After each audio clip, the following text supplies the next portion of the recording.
कोई भी होशियार इंसान अगर अपनी कंपनी में लोगों को हायर करेगा तो वो सिर्फ और सिर्फ एक बात कहेगा कि if you are able, if you are skillable, then welcome, otherwise I don't care who are you, get lost.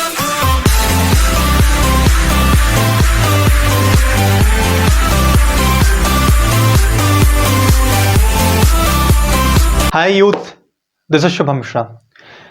आज हम एक ऐसे टॉपिक पर बात करने वाले हैं जिसको हमको जैसा सिखा दिया गया है, जैसा बता दिया गया है, हम ब्लाइंडली बचपन से उसको फॉलो करते हैं। दिक्कत पता है ये नहीं कि हम किसी को फॉलो कर रहे हैं, दिक्कत पता है क्या है, हम किसी को ब्लाइंडली फॉलो कर रहे हैं। क्या आज का topic, is education is necessary to earn money? क्या पैसे कमाने के लिए पढ़ाई की जरूरत है? बहुत से महानुभाव, बहुत से महोदय ये कहेंगे कि जी बिल्कुल, बिना पढ़ाई के पैसे कैसे कमाए जा सकते हैं जी। और मैं भी यही कहूँगा कि हाँ, बिना पढ़ाई के पैसे नहीं कमाए जा सकते। बट क्या सिर्फ पढ़ाई करके ही पैसे कमाए जा सकते हैं? नहीं। या सिर्फ पढ़ाई ही जरूरी है पैसे कमाने के लिए? नहीं। हमारा एजुकेशन सिस्टम, हमारे सो कॉल्ड एजुकेशन सिस्टम और हमारे समाज ने हमको सिर्फ और सिर्फ एक बात सिखा दी, बेटा पढ़ ले वरना तेरी नौकरी नहीं लगेगी। अल्टीमेटली इसका मतलब यही तो है कि हम पैसे नहीं कमा सकते? नहीं, ये बिल्कुल इसका मतलब नहीं कि अगर आप पैसे कमा नहीं सकते तो आप पढ़े लिखे होना ये गलती थी। कैसे? अगर ये बात सच होती तो इस वक्त दुनिया में सबसे अमीर टाटा, बिरला, अंबानी और जेफ बेजोस, बिल गेट्स और वॉरेन बफेट जैसे लोग नहीं होते, इलियन मस्क जैसे लोग नहीं होते, एक कॉलेज यूनिवर्सिटीज के प्रोफेसर, लेक्चरर होते, किसी कॉलेज यूनिवर्सिटीज के चेयरमैन और टीचर्स होते। इस वक्त दुनिया में सबसे बड़ी कंपनी है एप्पल और अमेजॉन और माइक्रोसॉफ्ट, और हिंदुस्तान में टीसीएस, विप्रो और ये रिलायंस जैसी कंपनी नहीं होती, कोई बहुत बड़ी यूनिवर्सिटीज एक कंपनीज की तरह काम कर रही होती। बट क्या ऐसा है? क्या एग्जिस्ट करता है ये बोलना कि हिंदुस्तान नहीं, पूरी दुनिया में से जो सबसे अमीर लोग हैं वो किसी कॉलेज यूनिवर्सिटी प्रोफेसर हैं? बिल्कुल भी नहीं। और ये भी रिपोर्ट देखिए, according to Times of India only 3% engineers are placed after their graduation. केवल 3% इंजीनियर्स प्लेस्ड होते हैं। और दूसरी रिपोर्ट देखिए, अभी ये कॉलेज यूनिवर्सिटीज बंद हुए थे, इसके कारण हमारे देश में जो नुकसान होने वाला है वो $420 बिलियन का होने वाला है। ये 420 यानी कि $400 बिलियन, $420 बिलियन, इसका मतलब ये है कि हिंदुस्तान में एक बहुत बड़ी इकोनॉमी कहाँ जाती है? एजुकेशन पे जाती है। और उसका आउटकम क्या आता है? ओनली 3%। ये बात सोचने वाली है और हम इस बात को नहीं सोच रहे हैं। और जब हम उस बात को सोचेंगे ना, टाइम निकल चुका होगा, डायरेक्शन चेंज हो चुकी होगी, फिर हमारे हाथ में क्या रह जाएगा? सब regulation. According to this report, Hindustan की जीडीपी वो 5वें नंबर पर आती है। और according to Times of India, हम इस दुनिया की सबसे बड़ी यूथ पॉपुलेशन है, इसके बावजूद भी हम 5वें नंबर पे हैं। और बहुत खुश होते हैं कि वाह, हम 5वें नंबर पे पहुंच गए। एक वो इंसान जिसकी टोटल पॉपुलेशन हमारे हिंदुस्तान की तो यूथ पॉपुलेशन से भी कम है, वो सबसे ऊपर बैठा हुआ है और हम नीचे बैठे हुए हैं और हम तालियां बजा रहे हैं। कितनी अच्छी बात है। अभी हम सबके घर में दिवाली मनाई गई थी, हमारे घर पे भी बहुत खुशी से दिवाली मनाई गई थी। तो मेरे घर में कुछ कंस्ट्रक्शन का काम चल रहा था, उसके बाद पेंट हुआ।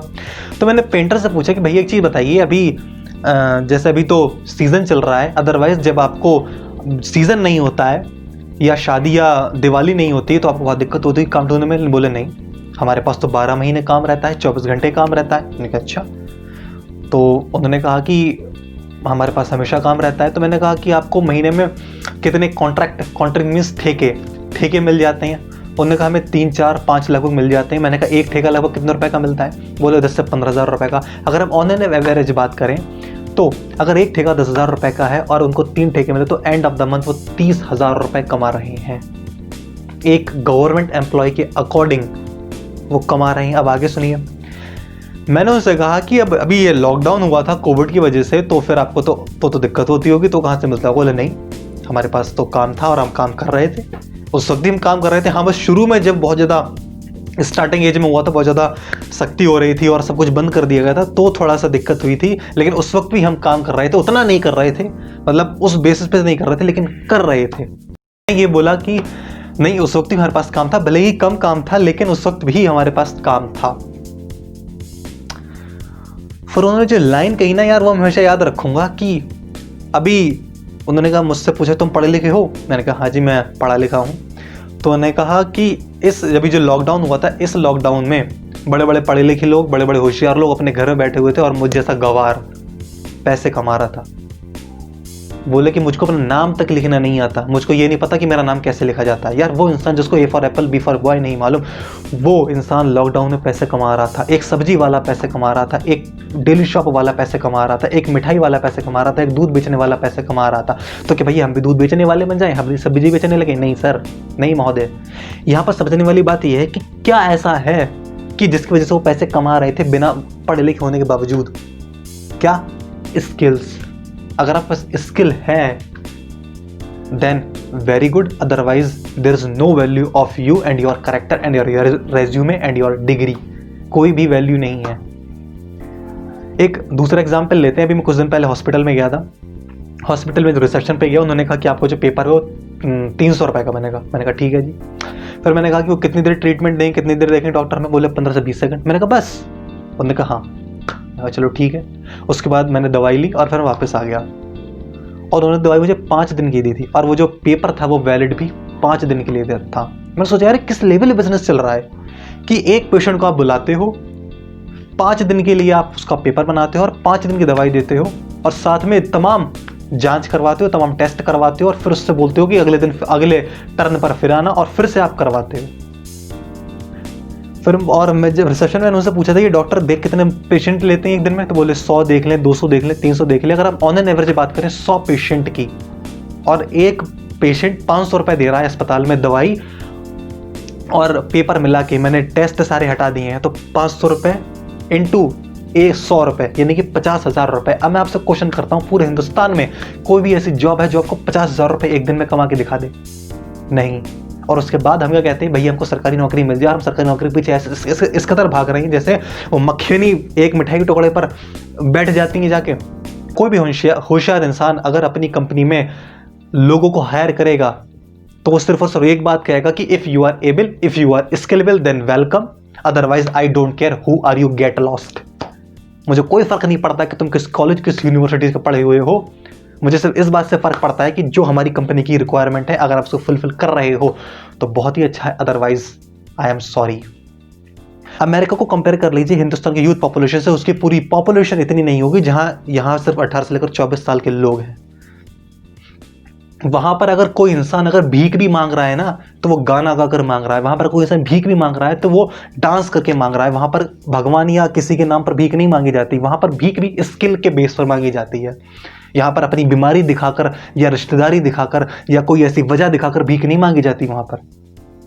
तो इस समय क्या समझ में आ रहा है कि बाकी कंट्री इसलिए आगे बढ़ रही है क्योंकि वहां पर स्किल की वैल्यू है, स्किल की ही बात चलती है सिर्फ। अगर और यहाँ पर क्या चलता है, मैंने बहुत अच्छी पढ़ाई कर ली है। मैं आपको बताऊं, एक बार मैं अपने कोचिंग से आ रहा था, जो ऑटो में जो भैया थे उनसे थोड़ी मेरी बात होने लगी। बात होने के बाद उन्होंने ये बताया कि मैं ग्रेजुएट हूँ, कहाँ से? दिल्ली यूनिवर्सिटी से, और ग्रेजुएट नहीं पोस्ट ग्रेजुएट, और वो ऑटो चला रहे थे। तो 1-2 मिनट के लिए मुझे लगा यार मुझसे ये झूठ बोल रहे हैं। फिर मैंने उनसे बात करने की कोशिश करी, फिर उन्होंने हाँ सब बताया कि कैसे कैसे नॉर्थ जोन कॉलेज होते हैं, कैसे साउथ जोन कॉलेज होते हैं, कौन से कॉलेज साउथ जोन में है, कौन से कॉलेज नॉर्थ जोन में है। उन्होंने कहा सही कह रहे हैं, झूठ नहीं कह रहे हैं। एक बंदा जो दिल्ली यूनिवर्सिटी से पोस्ट ग्रेजुएट है वो ऑटो चला रहा है। तो यहाँ पर क्या क्या समझ में आ रहा है कि हम ये सोच रहे हैं कि भैया हम ग्रेजुएशन कर लेंगे उसके बाद लाइफ सेट है? बिल्कुल सेट नहीं है अनटिल नेक्स्ट अगर आपको कोई स्किल नहीं है। एक अगर एमबीबीएस अगर एक एमबीबीएस डॉक्टर है या कोई इंजीनियर है तो वो इसलिए प्लेस्ड हुआ है उस बात क्योंकि स्किल है। एक इंजीनियर इसलिए प्लेस्ड होता है क्योंकि उसके पास स्किल है। डिग्री बहुत बाद में देखी जाती है या देखी ही नहीं जाती, और बहुत सी एमएनसीज ऐसी हैं जहां पर उनको डिग्री से कोई लेना देना नहीं है कि आप किस डिग्री से पास आउट हो। उनको सिर्फ और सिर्फ अपनी रिक्वायरमेंट उनकी फुलफिल हो जाती हैं, बस उनको इस बात से लेना देना है। सर रिपोर्ट दिखाने के बाद आई होप आपको समझ में आ रहा होगा कि अगर आप स्किल बेस्ड पर्सन नहीं बन रहे हो तो शायद आपकी लाइफ बहुत ज़्यादा गलत डायरेक्शन में जा रही है। और अगर कोई पेरेंट मेरी इस वीडियो को देख रहे हैं तो मैं सबसे रिक्वेस्ट करूंगा कि अपने बच्चे को हाँ पढ़ाई के लिए मोटिवेट करें, बट उसको एक स्किलेबल पर्सन बनाएं। एक 10th पास इंसान जो अरबों का मालिक है सचिन तेंदुलकर, एक 9वीं फेल एक्टर जो अरबों के मालिक हैं आमिर खान। मैं यहाँ पर किसी एक पर्टिकुलर इंसान का नाम लेकर ये नहीं दिखाना चाहता कि अरबपति बन जाओ या खरबपति बन जाओ। मैं सिर्फ ये बताना चाहता हूँ कि स्किल की ही पूजा है या स्किल ही वर्शिप है। और वर्क इज वर्शिप हम लोग वैसे भी बोलते हैं। तो हाँ, नॉलेज सही है, नॉलेज ये सिखाती है कि how to live a life और हमको लाइफ में डिसीजन कैसे लेने हैं। बट अगर आप अर्निंग के पर्पस पे आते हो तो सिर्फ और सिर्फ स्किल की ही वैल्यू होती है। आई होप महोदय आपको ये वीडियो समझ में आया होगा। और जो बच्चे 9वीं और 11वीं के अगर वीडियो देख रहे हैं तो आई बटन में मैंने वीडियो दे दिया है और उसका लिंक मैंने डिस्क्रिप्शन बॉक्स में भी दे दिया है। मैंने लास्ट वीडियो आप देखिए जाकर, वहाँ पर मैंने कुछ ऐसी स्किल के बारे में बताया है। आई होप अब सबको क्लियर हो गया होगा। अगर आप नए हैं तो वीडियो को लाइक करिए, चैनल सब्सक्राइब करिए। तब तक के लिए respect the girl, respect our parents, respect nation. Have a good day, see you in the next video.